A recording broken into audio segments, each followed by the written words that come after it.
যদি প্রিয় মানুষটাকে হারাতে না চাও তাহলে ঝগড়ার পর এই কাজগুলো কখনোই করবে না। নাম্বার 1, ঝগড়ার পর বেশিক্ষণ প্রিয় মানুষটার সঙ্গে দূরত্ব রাখবেন না। তাকে একটু সময় দাও, নিজে একটু সময় নাও, তারপর তার সঙ্গে কথা বলো, প্রয়োজনে ফোন করো, টেক্সট করো, জিজ্ঞেস করো সে কেমন আছে। নাম্বার 2, ঝগড়ার পর অন্য মানুষের সঙ্গে ব্যস্ত হয়ে যেও না।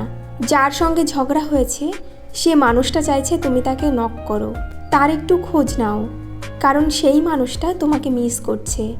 নাম্বার 3, ঝগড়ার পর আমরা অনেকেই ইগো নিয়ে বসে থাকি, কে আগে ফোন করবে। তুমি কখনো সেই অপেক্ষা করো না, ইগো নিয়ে বসে থেকো না। সেই মানুষটাকে যেহেতু তুমি ভালোবাসো তাকে তুমি আগেই ফোন করো।